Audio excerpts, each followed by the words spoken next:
One of the ways I teach my clients to do this is when they have criticism. So they have feedback or complaints. And every complaint is usually in the form of some kind of WTF stance. So you might not say what the fuck, but you're like, did you forget to get the almond milk?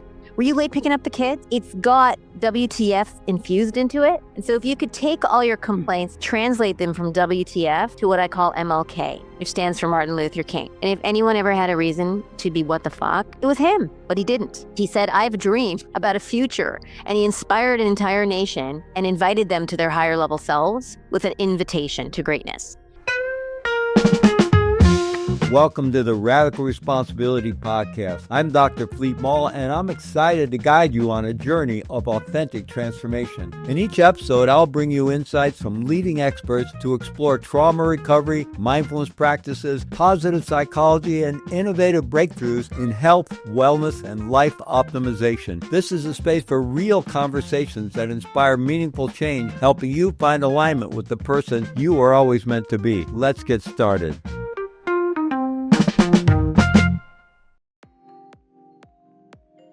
What if transformation isn't just about thinking differently, but feeling differently? Science shows us that true change happens when we align not just our minds, but also the neural networks in our hearts and guts. This heart-mind connection is the key to deeper healing, resilience, and expanded awareness.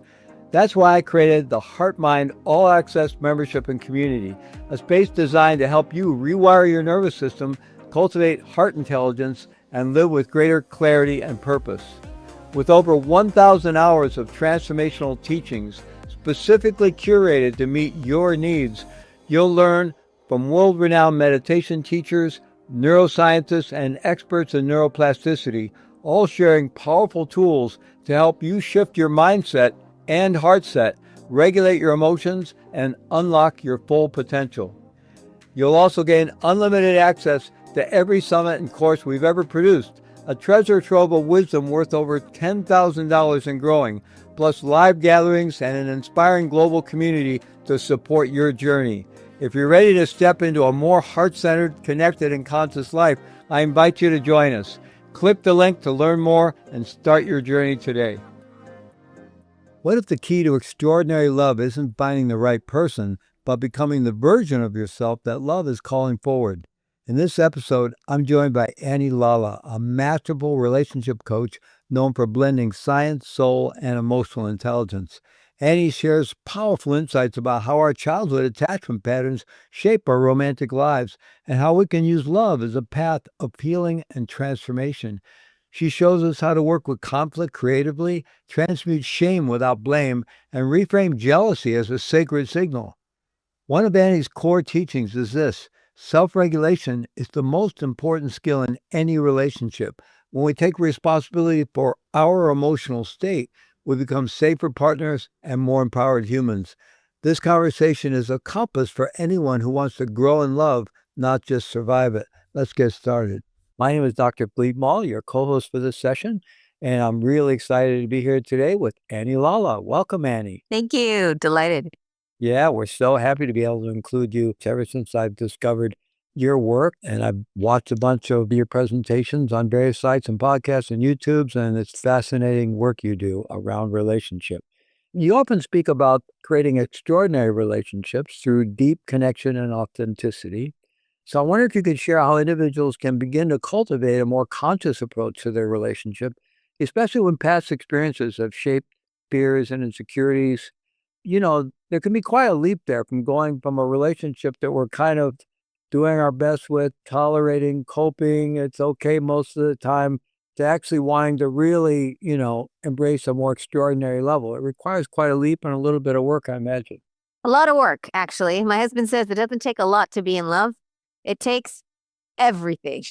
So I really see the game of relationship as the highest game human beings can play in their lifetime. It's most rigorous. It's performance athletics for your emotions.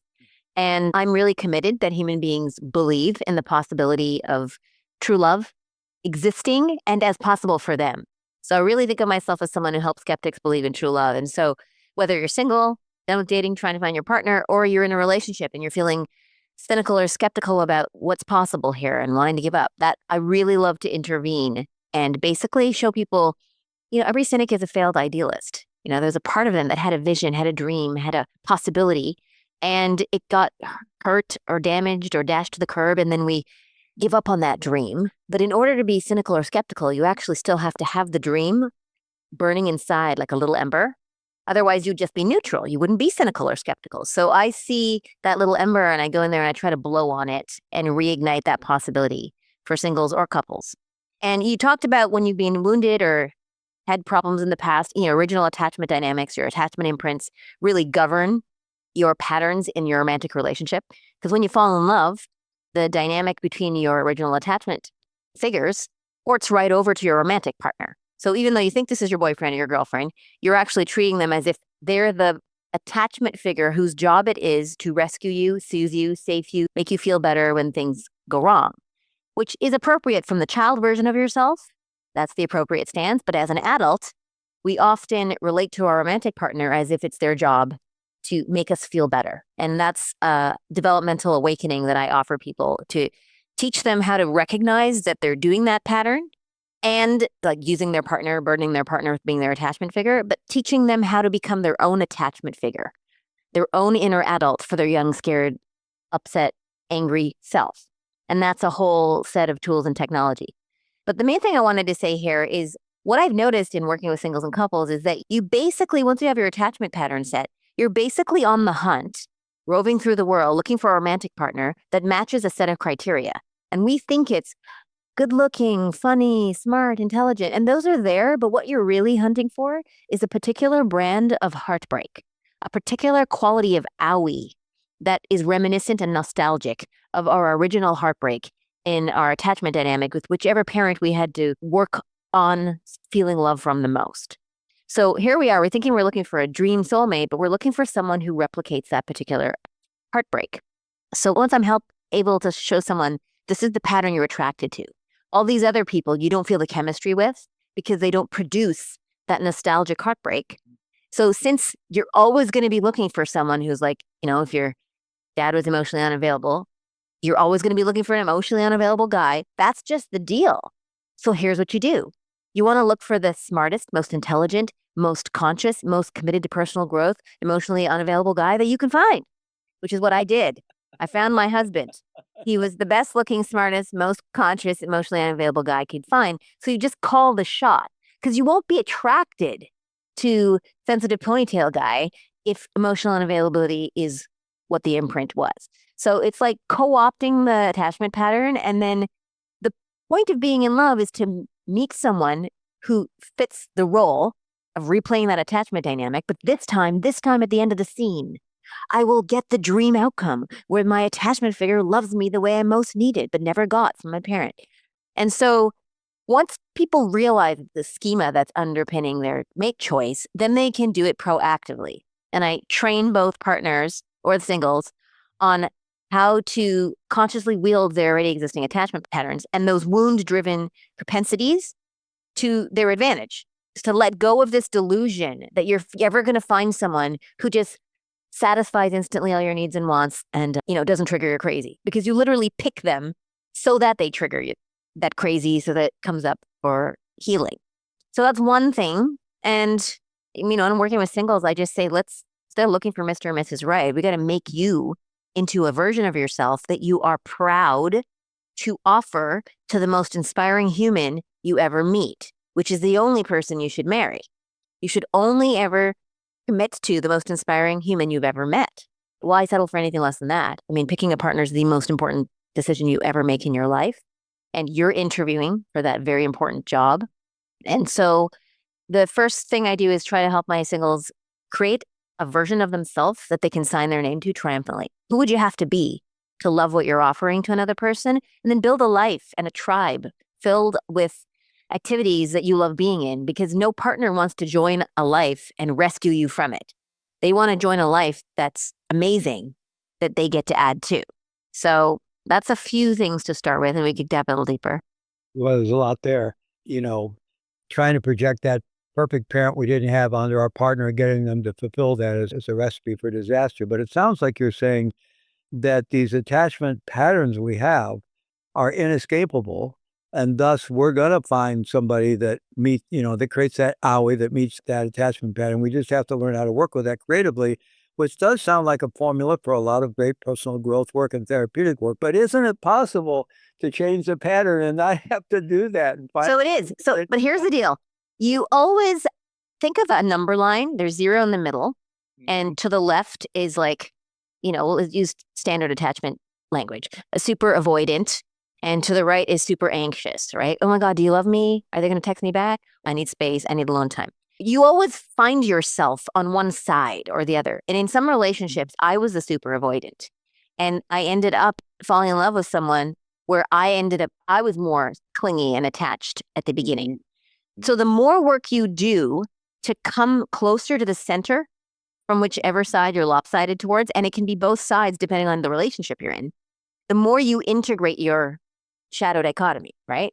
So all my relationships up until my husband, I had to learn how to deal with and love someone in their anxious and nurture and reassure that person in order to make the relationship last and be as flourishing as it was.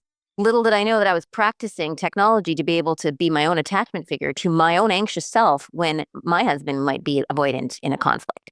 And so the work I help singles do or individuals do become more integrated and more balanced near the center, because the mate that you attract is as far away from the center point as you are.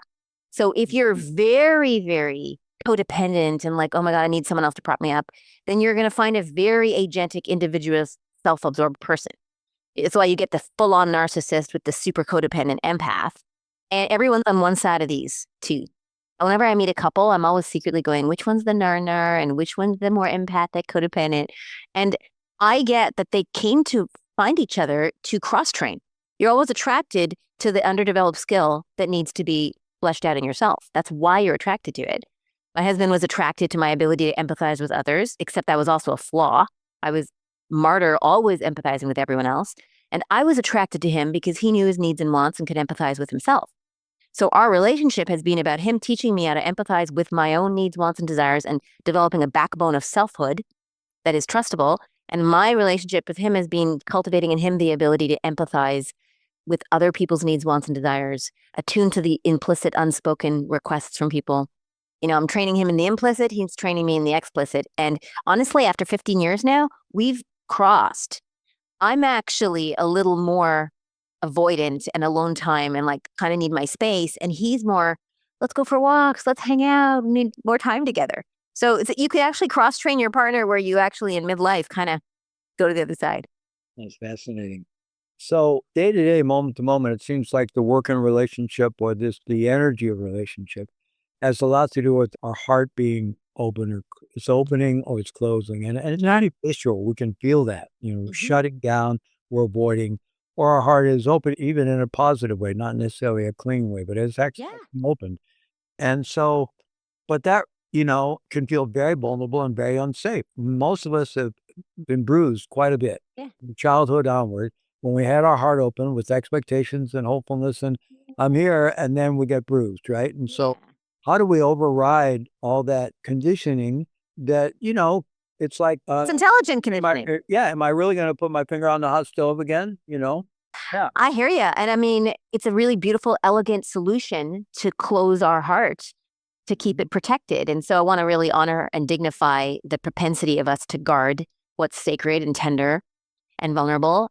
And the heart, like the mind, doesn't really work as well when it's closed. Like if you were going to go out into the world and become successful, putting on your closed mind is probably least likely to lead to success. And similar to the mind, when you close your heart, it literally doesn't work as well.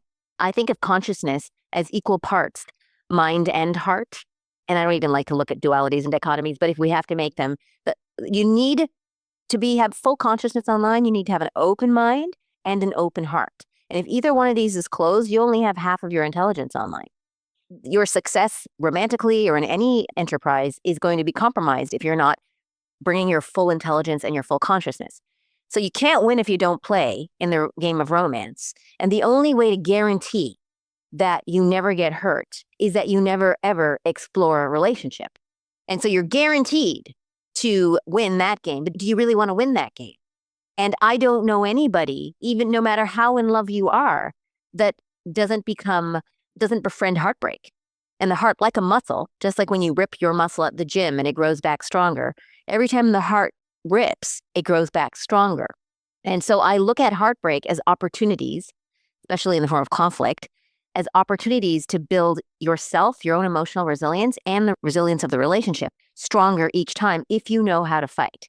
And there's heuristics and technologies around alchemizing conflict and drama into communion, connection, and collaboration.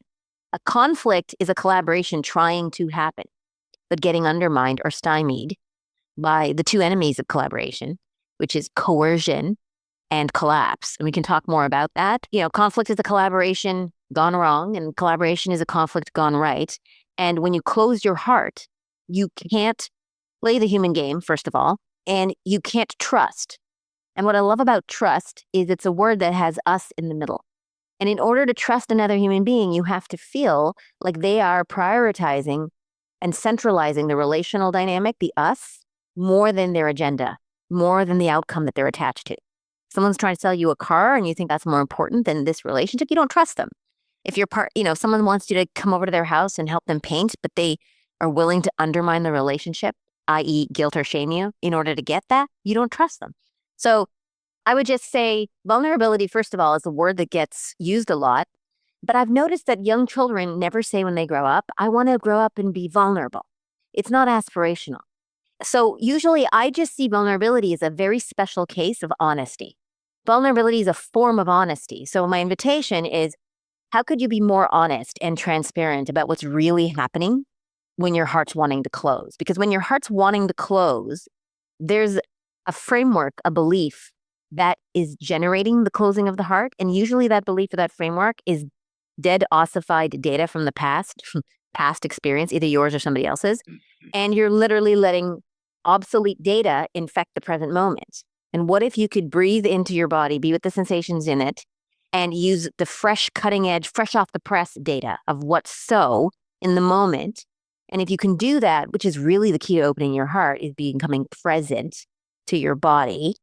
And when you're fully present, your heart naturally goes into its resting position, which is open. And so there's obviously a lot of tools and technology around this. But I would say if someone's in a situation where their heart's wanting to close, I would just ask yourself, is there any circumstance that you can conceive of under which it's more useful, pragmatic, and effective to close your heart? Because I ask myself this question and I never come up with a yes. Even if you have to kill your enemy to defend your family, you will do a better job with your heart open. And as Byron Katie says, you can love someone with all your heart and never want to see them again for the rest of your life. So I'd like to circle back later to talk about attracting relationship or manifesting relationship for those of us who are single and would aspire to have a relationship in our lives. For those of us in relationship, as you've been describing, conflict's inevitable, and I like the way you relate it with collaboration and so forth. And yet, conflict can become embedded. There's all kinds of patterns. You kind of alluded to this in terms of how we play out our attachment patterns and also even old conflicts. I don't know if you're familiar with Virginia Satir's work around sculpting. Love her. But, you'll have a couple in a fight that they constantly get into. And so you work with one of the partners to get them into the posture they're in, and you do this, and then suddenly they get it. Oh, it's my father yelling at me. I'm 4 years old. You, the partner, and something similar. And you find out it's like the ghosts of their parents. Yeah. There's conflict out through them. It has very little to do with actually what's going on with them right now. And also then conflict can be, if we don't know how to work with conflict, can be so Painful, terrifying, threatening. Terrifying, we walk away feeling bad about ourselves, Yeah. It can just be like, I know there's been times in my life where I just like no drama. That's what I'm looking for. I'm looking for a relationship with zero drama. Now, that's probably a pipe dream, but it is a pipe dream. I know that. Well, drama is a form of aliveness. And so if you say no drama to any situation, you get no aliveness. I guess why I mean there's no I know. drama. Yeah. Yeah. And as you get older, you learn to navigate preemptively to mitigate drama upstream. That's a lot of what I teach, how to mitigate it upstream, which, most of a conflict happens before you even open your mouth to speak to your partner. It's all happening in here before you even interact. So I can do a lot of the work with just one partner in the relationship to mitigate the conflict. But I'm also quite adept in the middle of the drama. Like when a couple calls me and they're in it, I'm like the ER doctor. I like come alive in the intensity because I believe any two seemingly disparate perspectives that are occurring as antagonistic dichotomies, there always exists an overlap in the Venn diagram. I just believe that on pure faith. And it's because I believe that, the way I hunt for that overlap and I look for it is with this "it shall be so." We will find the shared reality that we can use to build scaffolding up to the next level of this conversation that is more productive. And just having the audacity to have that faith, because a lot of times I see couples from their perspective, one's on the white side of the yin yang, one's on the black side of the yin yang, and they're like, we are enemies. But I can see above that they're interpenetrating and that there is a shared reality I can find, some framework where they both go, yes, I agree. And then I can build that out into a bridge back home. Home to what? Home to us. I know that their relationship is stronger, more resilient, and bigger than this one issue. Their love is wider than this fight. And if I can remember that and shuttle that memory back to them during the drama and teach them the technology around collaboration, they will start to believe, even though in the moment they're triggered and angry, they will start to believe there exists a version of this conversation at the end of which we are closer, better understanding of each other, and we will not regret that we had the drama because of the upgrade we got. And because I believe that's always possible in any conflict, we get access to it, right? Opportunities only occur to the minds that entertain them. Absolutely. So I want to talk more about that. And obviously, there's a lot of skill sets involved in working creatively with conflict. And conflict can, of course, lead to greater intimacy when worked with in skillful and healthy ways. But it seems like to begin with, at least for me, there's a need to kind of, maybe not for everyone, but for some of us, shift our attitude around conflict altogether. Because earlier, I've been very fortunate to have some really amazing partners in my life. And early on, when my partner was upset with me, I just was out of there. I'm out the door. I'm headed to the bar. I'm going somewhere, whatever. I'm out the door. And this one partner, unfortunately, I lost two earlier partners who were both amazing to cancer. I'm now in an amazing marriage with my beloved Sophie. So I'm very fortunate to have had these amazing women in my life. But anyway, this one I'm thinking of, Karen, she used to almost literally grab me and just look at me and say, "You're not going to die. You're not going to die. I'm upset, but you're not going to die. You can survive this. Just stay here. Let's work through this. You won't die." I'm like, "No, I'm going to die. I'm going to die. I'm out of here." Yeah. Yeah. Like, It's terrifying. at some point, I had to become less threatened by conflict. Now, maybe that happened because I had some experience of working through it better, or maybe I don't know, but I had to get, I had to. Well, I was just like you. Really? I literally thought anger coming towards me from anyone meant I was going to die. That I had the same coding. And then I married Mr. Angry, who's very comfortable with it. Well, there's two parts. First, I think realizing that there's a part of you that cognitively knows I'm not going to die, which she was speaking to, but there's another part that's precognitive, prelingual, and not in time.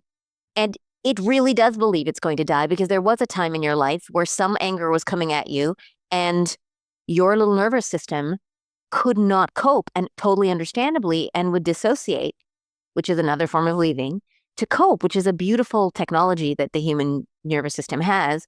And it works so well that as we get older, we keep doing it, except instead of dissociating into a fantasy world or playing with dolls or trucks, we dissociate into narratives that involve explanations, justifications, reasons, blames, and shames.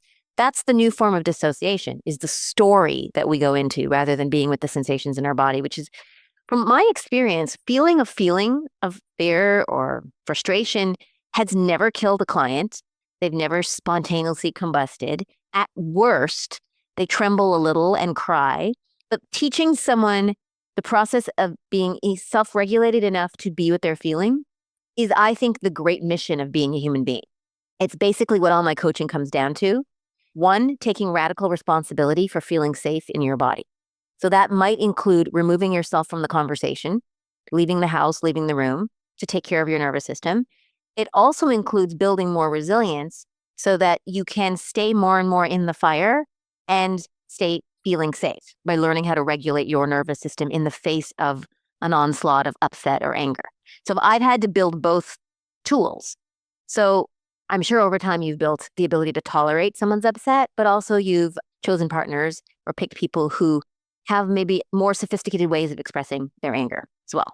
So we could go into like how to handle those. Like, I don't know where you want to go with it, but like we could dive into collaboration or what to do with anger or how to feel your feelings. I think I just wanted to affirm that that is it's a pathway to developing that willingness and that comfort level. And it has profoundly shifted for me over the years. But I want to talk more about you mentioned the technology of collaboration. Yes. And the juxtaposition, conflict and collaboration. But you just mentioned self-regulation. And it seems to me like that is so foundational that if we're going to have a healthy relationship and we aspire to do the work of relationship, not be in a tolerated relationship, but really do the work, that both partners learn good self-regulation skills, because otherwise, being in a relationship kind of like walking through a minefield blindfolded and not have no way to retain our balance, right? So it seems to me like learning something about self-regulation and even co-regulation on a neurophysiological level are really important skills to have to then do the work in relation. I would say it's not just an important skill. I think it's the most important skill to being an effective human. Definitely the most important skill for being successful in relationships, at all, and the king of skill for being a successful parent. So learning it, the reason why it's so required to learn in your romantic relationship, because if you're going to have kids someday, if you don't know how to create safety in your body when you're scared, angry, overwhelmed, then your child will never feel safe around you, and they won't learn how to do it by proxy. They learn by being entrained in your nervous system. And, for anyone who's listening, self-regulations is like a buzzword right now. It just means regulating your own nervous system with intentionality. Our nervous system gets tense and contracted and scared automatically and unconsciously. Something happens, a loud noise, we go dysregulated. In order to regulate, that takes conscious intentionality. So we get dysregulated and stressed unconsciously. Every other animal in the world goes after a stressful moment and shutters out their shock. We are the only animals that get contracted and do not have systematized, structured ways to shutter out our distress, our shock, the after waves of a difficult situation. And that accumulates and produces disease. Robert Sapolsky writes a lot about this. His book, Zebras Don't Get Ulcers. But let's come back to what self-regulation is. So first of all, I think it's the mark of being an adult. My definition of adult is someone who realizes ain't nobody coming to rescue you, ever. And your emotional state, how you're feeling, is your responsibility to be tracking. You being attuned to your nervous system is the one single job you have on this planet. That's it. If you can just do that job, everything else falls into place. Attuning to your own nervous system in real time. And when you attune to your own nervous system and track, oh, I'm contracting, oh, I'm a little scared, oh, I'm a little nervous, and starting to even calibrate. I calibrate, am I 3 out of 10 anxious? Am I 7 out of 10 upset? In our family, everything's got a number. If my daughter gets hurt, she's like, Mom, I got hurt, a 6 out of 10, or she's hungry, 3 out of 10. I really like calibration because it allows you to bring more consciousness and granularity to it. But tracking your nervous system so that you can notice when it starts to get dysregulated. By the time it hits 5 out of 10 dysregulated, triggered, overwhelmed, it goes from 5 to 10 like in microseconds. So you want to be tracking it at 0, 1, 2, 3, because then you still have some sanity and you're still driving the car and the lizard brain hasn't hijacked and taken over. And you can still do some conscious, intentional self-regulation, like breathing. This is the most simple self-regulation is 3 to 5 deep breaths in, ideally through the nose, long, slow exhale through the mouth. That's the easiest, most portable. There's many other tools and technologies. There's as many self-regulation techniques as there are human imagination. There's one self-soothing tool where you like smooth down the outside of your arms. There's EMDR, there's EFT, anything that gets you into your soma, literally wiggling your fingers and toes, exercise, dance. Of course, meditation is basically a practice of self-regulation. And I think this is the mark of being a grown adult, is that you take responsibility for your own emotional state. And most people in relationships have not realized, and I understand it, they have not realized that your partner isn't there to regulate your nervous system. This is a little bit controversial. I'm not a big fan about teaching co-regulation because I notice most people make a bypass and they go straight from, oh, I don't feel regulated to, it's your job to regulate me. This is what I mean, that you have to become your own attachment figure. That means you have to become able to regulate. So self-regulation is actually internalized co-regulation. So you learn from a friend, a teacher, a parent, a therapist, what it feels like for someone to hold space for your feelings, to dignify and honor your experience. And then you learn how to do that internally for your own younger self. Then when you do that, you no longer put the burden of needing someone else to regulate you, and you're more powerful because you're not contingent on someone's presence to be okay, which means you're now an adult. And there is nothing more romantic in relationship. No flowers, no Hawaii vacation, nothing. Nothing is more romantic than your partner being able to regulate themselves and not put the burden of their emotions onto you. Once you're proficient at regulating yourself and you get philosophically that if I'm feeling scared, angry, or upset, I need to either take space or go use my tools or call a coach and get support that doesn't come from my partner. Once you're there, then as a gift, the way, like if I'm sick with COVID, I've been sick this last week, not COVID, but just with the flu. And my husband would just like bring me food and take care of me and just love on me. And he doesn't owe me making me lunch. I receive it as a complete gift from his heart, and he treats it like a gift, and I take it like a gift. I don't go, where's my lunch? I'm sick in bed. I don't have any food yet. And most people relate to the regulation of their partner supporting and soothing them as an entitlement, because the young part of them that didn't get that regulation from their parents when they should have is expecting it, understandably, because as a young kid, you should have been soothed and loved on by your parents. So the young part of our partners is going, you owe this to me, and I have compassion for that.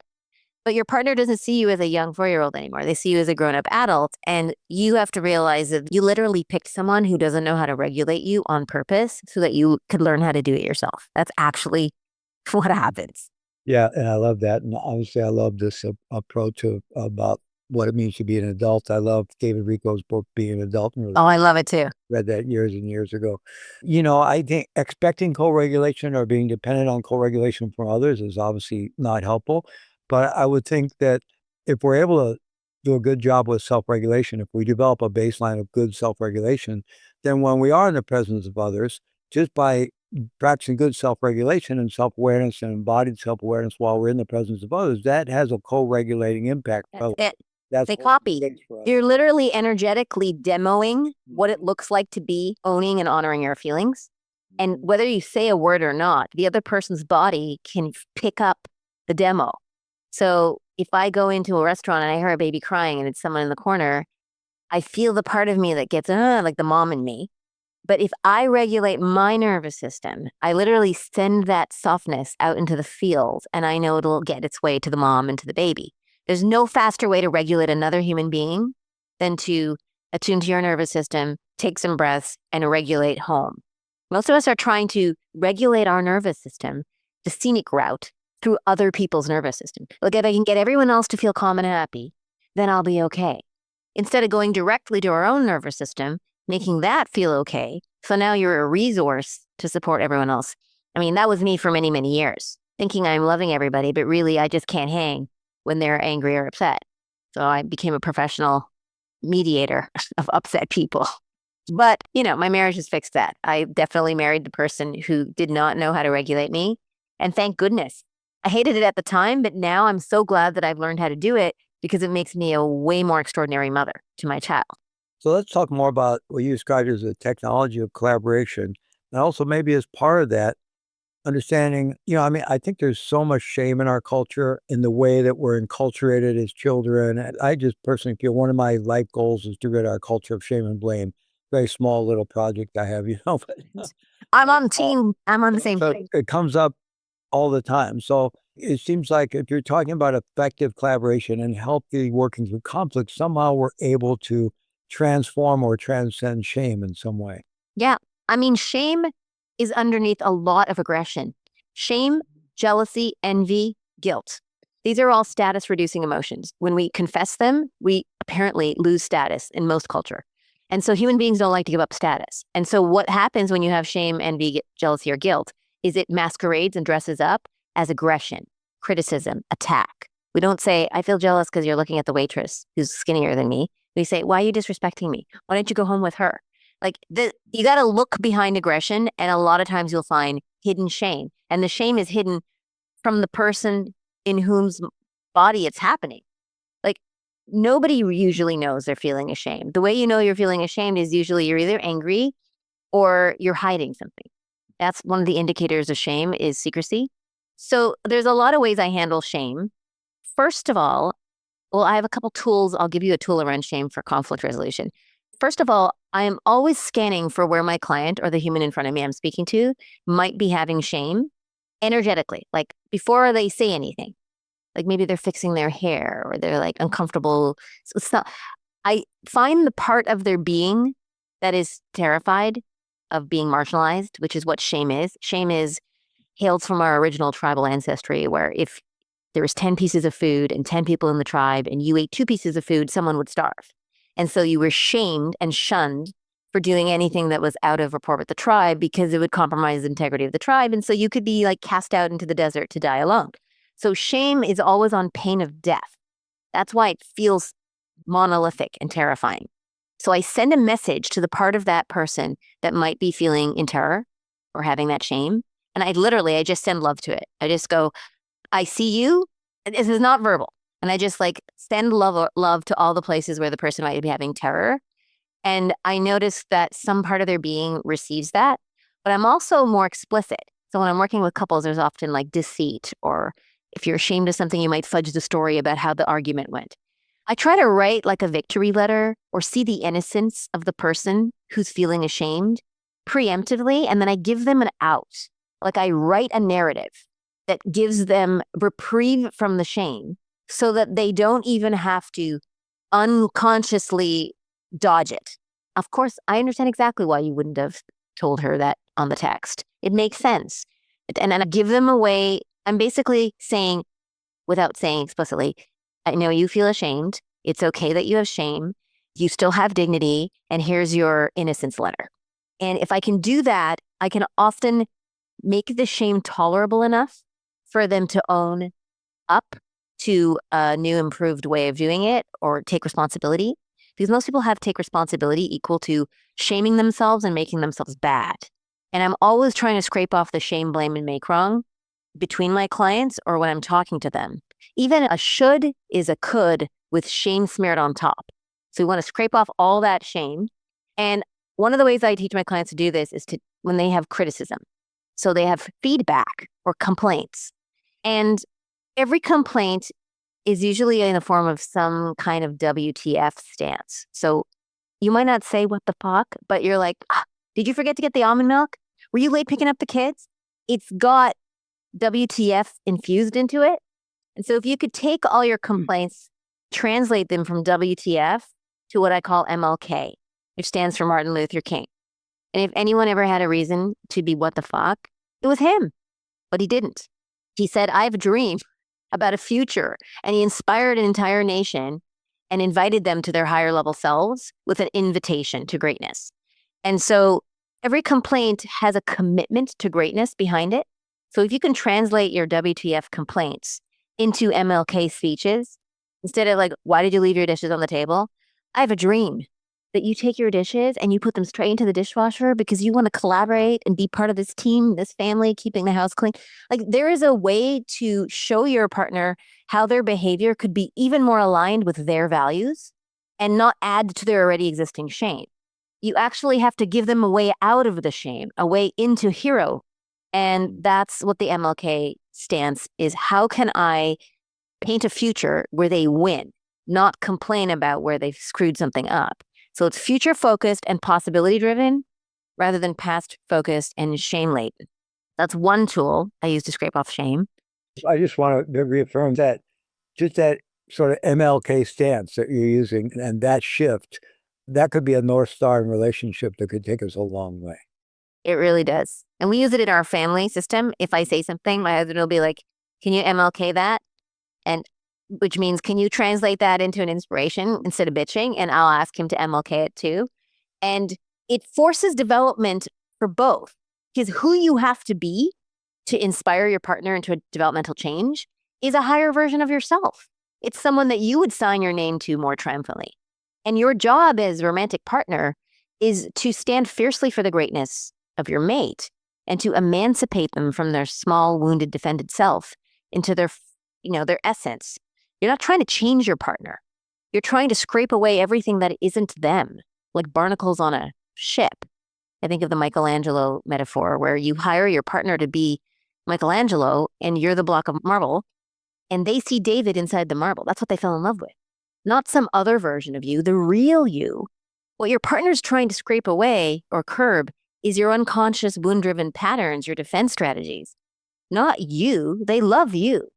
They're scraping away everything that's not you to emancipate the magnum opus of who you are from the block of marble. So choosing your partner, choosing your Michelangelo, your sculptor carefully, that's why it's the most important decision you ever make. Because you don't fall in love with another person.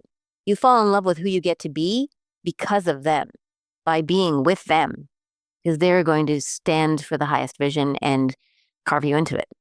Could you repeat that about this? You don't fall in love with them. You don't fall in love with another person. You fall in love with who you get to be around them, through them, beside them. You fall in love with the vision they have of your greatness, which supersedes the vision you even have for yourself. You actually fall in love with who your partner sees in you at your greatest. And they become your Michelangelo, and then they carve you into it. And sometimes they carve you with poor bedside manner and harsh criticism. And I try to teach those partners how to MLK their invitations to greatness. And even if partner does give you feedback that feels critical, as the one that's receiving it, your job is to remember that you are already a masterpiece. You're the Mona Lisa, and they're just dusting off the Mona Lisa with their feedback. So you have to remember your own dignity and greatness, and then look for the golden nugget amongst all their grumbles. Is there an iterative upgrade in there that would make me an even more extraordinary version of myself? And the question you have to ask yourself is the complaint my partner's making of me. If I fulfilled the thing they requested, would it make me fall more in love with myself? Would I be more proud of myself?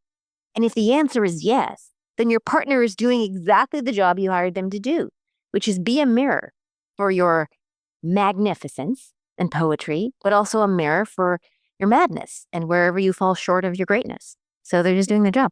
How about power struggles? Power struggles can get pretty deadly as long as people stay locked in. I used to lead a training before the pandemic. We haven't been able to do it really since the pandemic. Well, hopefully we'll do it again someday, but very intense in-person group work, like 30, 40 people with a training team of 6 people, 2 primary trainers, and taking people deep into their family awards and stuff. And a lot of intensity and role plays and a lot of stuff. And sometimes we would have a couple in the training, or sometimes someone with their adult child, and they would be just locked into such a power struggle, just the horns locked, and neither one of them was going to give an inch. At some point, myself or my co-trainer might say to one of them, "What do you want? You want to be right, or you want relationship? Do you want to win, or you want relationship? You don't get to have both." And others, this power struggle thing can be, and it of course goes way back to our attachment issues in our childhood and so forth. But I wonder if you I just co-opt the whole thing. I just literally, when my couples have power struggles, I build a culture where the most spiritually developed, sensitive, loving, attuned partner is the winner. So I fetishize that. So if they're in a power struggle, I start talking to them about who's willing to be the hero. And they're like, and I'm like, it's okay. And I can tell which one has more resource than the other, but I often let them self-select. And I go, which one of you wants to be the hero right now? So I'm already framing the one that leads with the olive branch or softens is the hero. And I'm turning and co-opting the competition because in a fight, they're trying to fight who's right. They want to win. So I don't want to take that out. I want to let them win, but let's win a new game. Who's going to win the game called Badass Partner, who remembers the importance of us, who comes back home to love? Sometimes when I'm angry with my husband, we'll go into a little tiff, and then I'll come back into the kitchen once I've regulated, and I'll be like, I remembered. And I remembered is code for I remembered that we're in love and that our relationship is bigger than this grumble. But when I say it, I have a little bit of, I remembered. What you doing? You still grumbling over there? You still off in your little grumble because you ain't as spiritually developed as me? Like, I take it, I co-opt the competition, but now we're competing for who's going to come back home to us faster.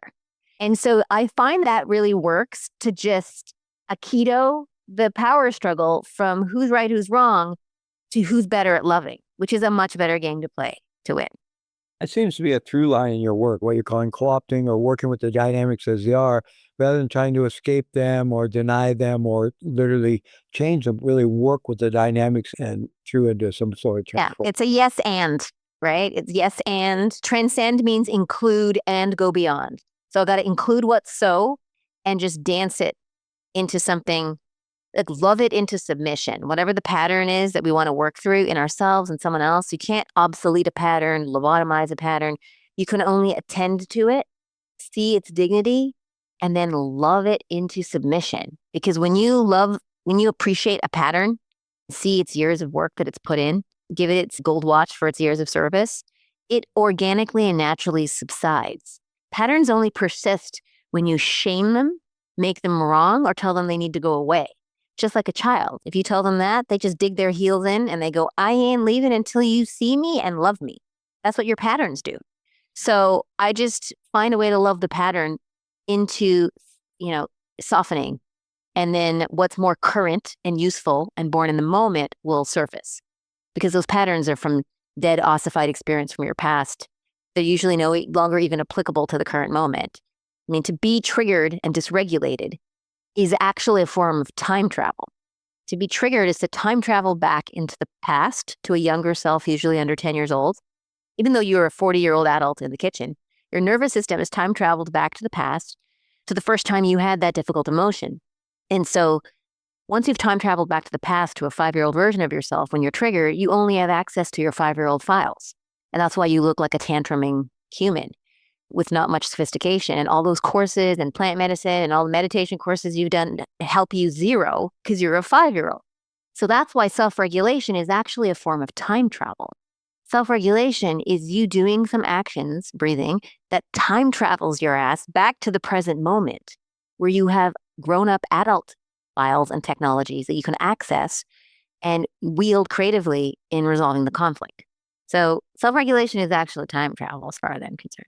Let's talk for a minute about jealousy. Jealousy in some ways seems almost like the dark side of love or something, but it's a human emotion. It's normal. It's natural. It happens.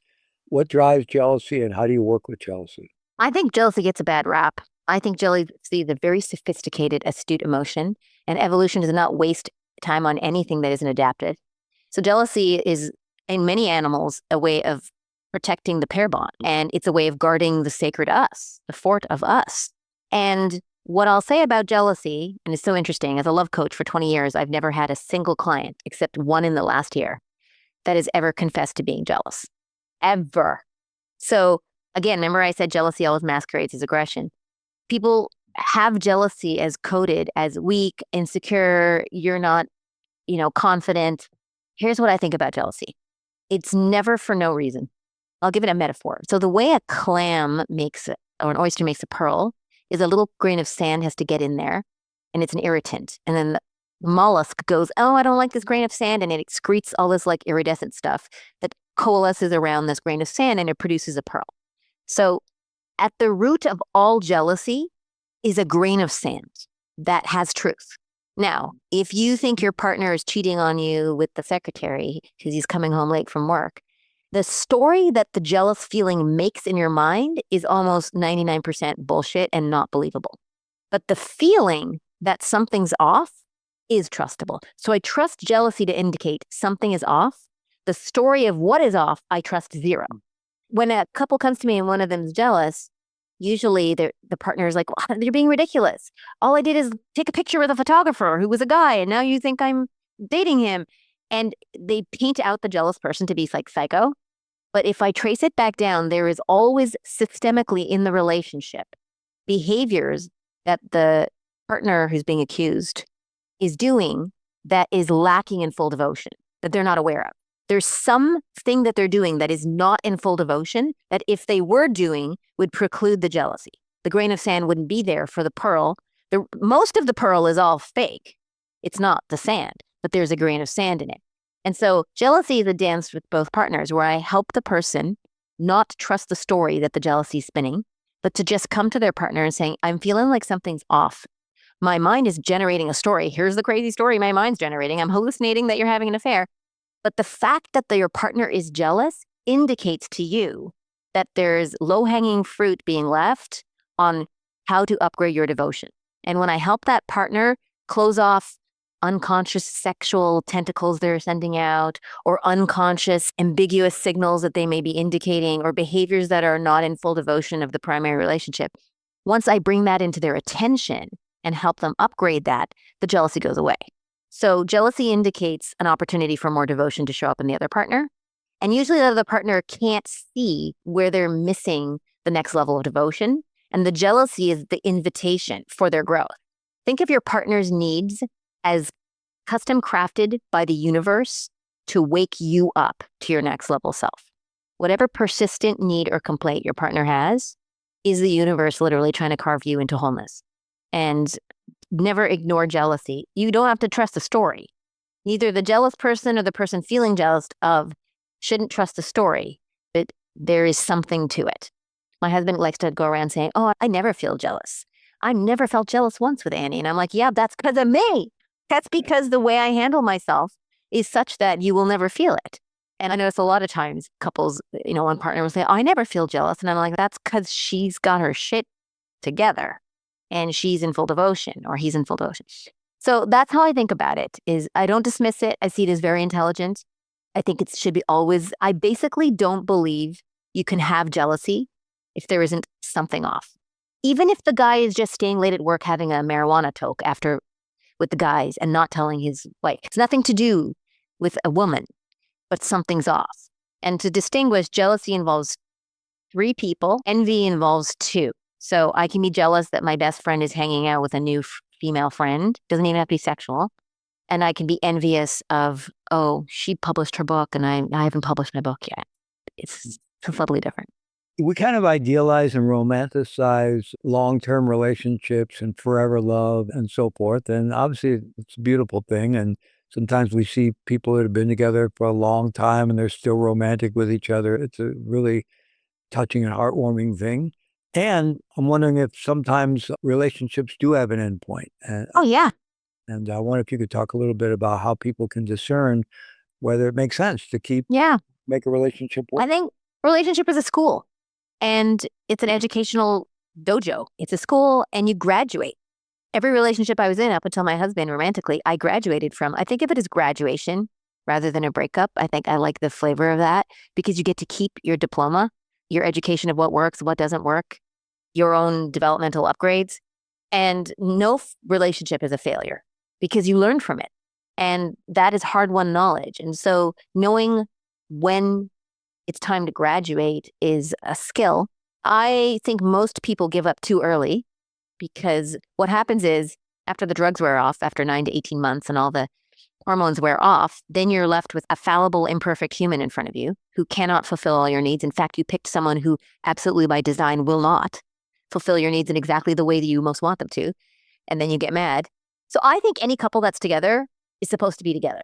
No matter how crazy their relationship works, they are constellating because each person is trying to get a nutrient or a developmental upgrade or an education that they need to become more integrated and whole. That's why they're in the relationship. And they won't break up or graduate until they get that nutrient, that education, that upgrade. And I never break up a couple, but I can usually sniff out what the longevity of the couple is. And I might ask questions to both partners, the answers to which poise them more to become aware that graduation is nigh. And I think it's very important to graduate in a way that has finesse and grace because the quality of your last breakup governs your success in the next relationship. And so you may think, oh, I'll just, get out of this and forget about it. Any uncauterized wounds, if you don't, I think, when you graduate, you want to graduate from the highest level of poetry of that relationship. You want to graduate from what's the best version of us that I remember. And you don't break up in a fight. I don't let anyone break up in a fight. I don't let anyone demonize their partners to get over them because once you start loving someone, you always love them. So when you demonize an ex, you demonize the part of you that loved them and you actually turn it into self-loathing. So you can honor, again, like Byron Katie said, you can love someone with all your heart and never want to see them again for the rest of your life. So you can honor the love and the poetry and the beauty that you created. And that's what I want you to put on the cover of the book of that relationship in your mind. Because all your memories are like art pieces hanging on the walls in your mind. You don't want to have art that you're not proud of, that's not empowering. So what did you learn from that relationship? What was the poetry? What was the beauty? Break up from that place, which is harder to do, and graduate always conserving the dignity and self-esteem of your partner and you and the relationship. So act as if your relationship, past, present, and future, is listening to how you think about it, how you talk about it with your friends. And that relationship, its self-esteem is either like this or like this. And you want to speak about your relationship, past, present, or future, in a way that the relationship feels proud of itself.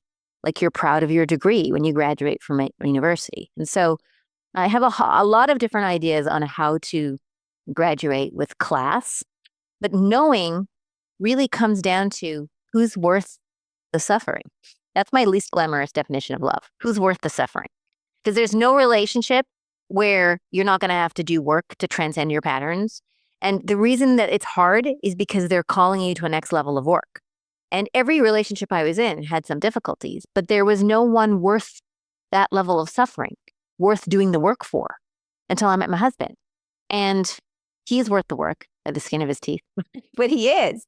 And what is the work? It's all work in service of my own development. I'm using my relationship and my husband as a gymnasium, as a dojo for me to get muscles. So when people talk about, well, it's not fair, how come I have to change and they don't change?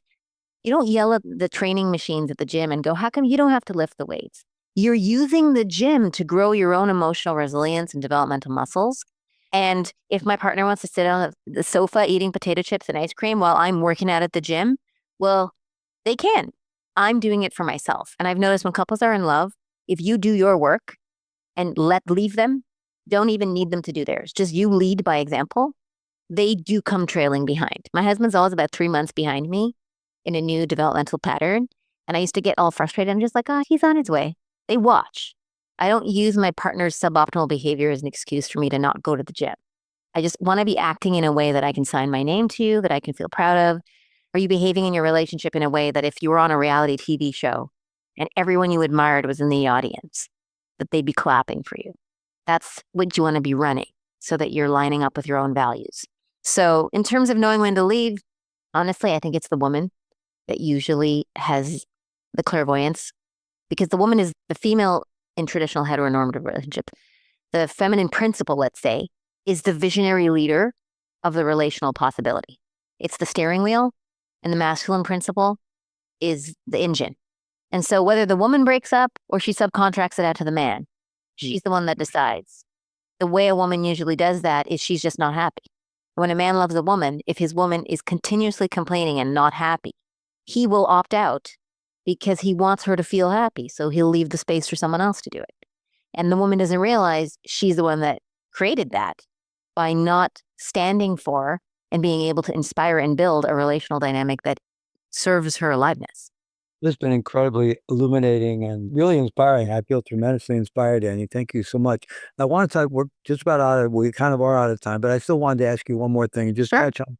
For those in our audience who are currently single and would like to create relationship in their lives, are feeling, the loss or feeling a longing for having a relationship in their life, what advice do you have to kind of, position I've got the best thing for singles. Yeah, I've got the best, very short relationship coaching for singles. Okay, so singles, men or women, first thing, you've got to start doing your bird call. When you walk down the street on a summer afternoon and you hear the birds saying, what do you think they're doing? They're putting out a mating call. Your bird call, man or woman, your bird call is you doing something that brings you into flow, into your own aliveness. Whether it's online, in person, it doesn't matter what it is. Make sure you are in public forums, physical 3D or digital forums, where people get to see you doing your superpower, your flow behavior, the thing that brings you most alive. That is your bird call. I literally found my husband at Burning Man doing a talk on his favorite ideas. He didn't realize he was doing his bird call, but he was, and I heard it. That's how your partner finds you. Because when you're doing your bird call, which is channeling your art, your soul is on display. That is how your soulmate finds you, is they hear the call of your soul. So it's not about going on Match.com and Tinder and getting a matchmaker. It's finding opportunities to be in your most radiant version of yourself and trust that you're sending the bird call out. So get out of the basement and get out in the world. That's the first thing. Second thing is, if you're looking for, say, a female partner, and just say you're a man. If you're a man looking for a female partner and you're ready to find your life mate, try this on. Every woman you talk to, every woman, 80-year-old lady in the pharmacy, 6-year-old girl in the playground, 24-year-old Starbucks barista, every female you interact with, treat her as if she is an avatar of the goddess. She is in communion with your future soulmate. And after your interaction with her, she's going to send an email energetically to your future soulmate, letting them know where you are in your personal development by how much reverence and how much dignity you left them with. So it's not just, oh, this chick's pretty, I'm going to talk her up at the cafe. It's every woman. Treat every woman as if their father was standing right beside them invisibly, and he was watching how you're talking to their daughter. How would you behave so you could wink at the father after, even if you didn't want to interact with him romantically? So how would you behave so the father would be like, thanks, man. Thanks for taking care of my girl. If you run that program, every woman you interact with will feel like a queen, which turns you into a king and brings your highest self forward. And she's either going to be the one or practice for the one. And you are bringing your A game then. So you don't want to just treat chicks that are candidate wife potentials with your A game. You bring your A game every time you interact with a woman. I'd say the same for a woman looking for a man. A lot of my female clients don't realize that when they interact with men, they're running all kinds of lenses and daddy issues and prejudices. And I say to them, treat every man as if he is a king. I don't care if it's a little boy or an old grandpa. Treat him as if he's a man, as if his mother is standing right there and looking. How are you going to treat my little boy? How would you treat that man so you leave his self-esteem intact or better, even if you're not romantically interested in them? And imagine that man that you're talking to is going to send an email to your future king and say, your girl is ready. You better come find her. And so that's my favorite coaching for singles is if you take this on and really treat every man or woman with this higher level of consciousness, your partner is going to find you very quickly. They're already looking for you. But we often have patterns that are blocking the docking station for the relationship to port. And so what I do with a lot of my singles is help clear the port so that the dream relationship can dock. And those are usually beliefs, prejudices, wounds, or just busyness that's keeping you available. Wow. I just love the way you kind of intertwine and balance very practical advice with this inner wisdom, really deep inner wisdom, all in this kind of landscape of adult radical responsibility, right? It's just so beautiful. And the advice you just gave there, I mean, that is the inner view of how you attract relationship into your life is by manifesting that kind of energy that honors those deep archetypal energies of the king, the queen, the goddess, and so forth. And really, it's the MLK. You're MLKing everybody. Exactly. You're MLKing everyone. Yeah. People rise to the level of your listening of them. And so if you walk through the world leaving a wake of people feeling loved by you, I mean, even if it's just a smile, you can leave someone better or worse than you found them. Just leave everyone better than you found them. And your partner will find you. I would also say just start visualizing them. Literally start visualizing when you're standing at a kitchen sink. Visualize your partner putting their chin in the nook of your neck and their arms around your waist. You don't know what they look like, but the feeling is this grounded, safe of courseness. Just start anchoring the of courseness, not the someday, one day, maybe yearning, but the grounded of courseness. And I think that's how they find you, because it shall be so is already in the vibe. Thank you so much, Annie. This has been incredibly inspiring. And yeah, just what a gift. What a gift. Thank you. Delighted. Thanks for having me. People find out more about you at your basic website? Yes, AnnieLalla.com, ANNIELALLA, 2 N's in Annie, 2 L's in Lalla. I've also just started a podcast. It's on Spotify. It's called Matters of the Heart. And it's got all my edgy ideas on relationships, family of origin. Like we go into parenting, sex, all of it. So check that out. I'm also on Instagram. It's at Lallabird, LALLABIRD. And I put reels out every week. So check me out. Wonderful. Absolutely great. Okay. Thank you. Be well. Thank you for joining me on the Radical Responsibility Podcast. Remember, real change happens when we commit to our growth, face our challenges with compassion, and stay open to transformation. If you found this episode helpful, I encourage you to subscribe and help us spread the message of healing and personal empowerment. Stay grounded, stay present, and stay true to you. Take care.